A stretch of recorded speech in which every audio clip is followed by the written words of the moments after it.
Bonsoir, bienvenue Bonsoir. dans la soirée du Grand Opening 2022 by Made in Soft.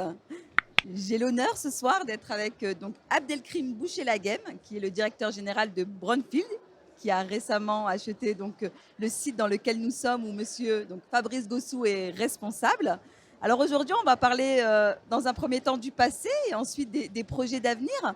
Fabrice, qu'est-ce que vous pouvez nous dire de ce lieu, 11 hectares, qui a recruté beaucoup de monde? Le passé, il est assez simple en fait. C'est une usine emblématique de la ville de Marseille, hein, qui a concentré une activité sucrière très importante pendant plus d'un siècle, qui travaillait du sucre de canne qui arrivait au port à 1 kilomètre d'ici environ, et qui le transformait ensuite sous toutes ses formes, des sucres en morceaux, des sucres en poudre, des sucres pour des clients industriels.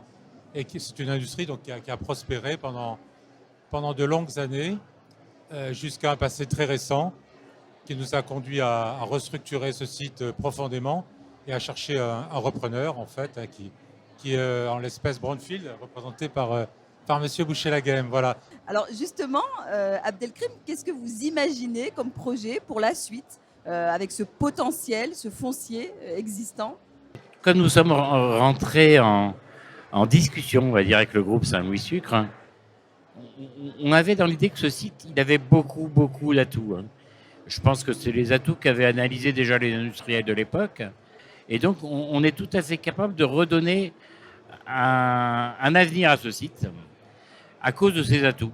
Donc, on a imaginé un projet, alors on n'est pas tout seul, en disant qu'une partie du site sera destinée au nord à l'activité, l'industrie du cinéma. Il y a une logique à garder aussi Saint-Louis Sucre, comme le dire. Il y a une petite activité qui va rester, qui est l'activité sucre liquide. Et moi, j'ai pas du tout envie de mettre Saint-Louis Sucre dehors. Au contraire, ça marche, ça va continuer. Donc ça va occuper une petite partie du site.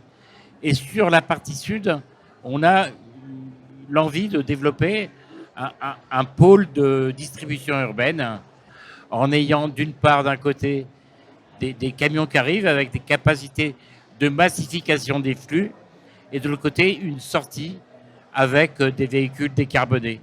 Fabrice, par rapport à l'activité qui reste, quel est pour vous l'enjeu, je dirais? C'est un enjeu par rapport à l'emploi, par rapport à maintenir une activité au niveau local? C'est une activité attractive pour nous, qui est implantée sur Marseille depuis longtemps. Nous avions cet atelier qui est présent, qui fonctionne bien. Donc il y a un enjeu assez clair de pérennité pour nous d'un secteur, le sucre liquide, qui est porteur et attractif toujours pour Saint-Louis Sucre en fait. Je voulais rajouter par rapport à ce que vient de dire Fabrice, c'est que cette activité sucre liquide fonctionne, mais, enfin tu me permets de dire ça, il y a 6 salariés dessus, voilà, par rapport à un site de 10 hectares. Donc nous, notre volonté, c'est vraiment d'aller vite pour qu'il y ait beaucoup d'emplois qui se recréent, parce que 6 salariés, 10 hectares, c'est pas le bon ratio. Sur un site comme ça, nous, on espère arriver à 700, 800 salariés qui travaillent sur le site. Le fait d'accueillir ce type de soirée dans ce lieu que vous avez connu avec d'activités liées au sucre, ça doit vous faire quelque chose. Oui, c'est un contraste foudroyant et très impressionnant en fait. Oui, c'est assez fascinant. Eh bien, écoutez, je vous remercie et je vous souhaite une belle soirée, encore plein de belles rencontres.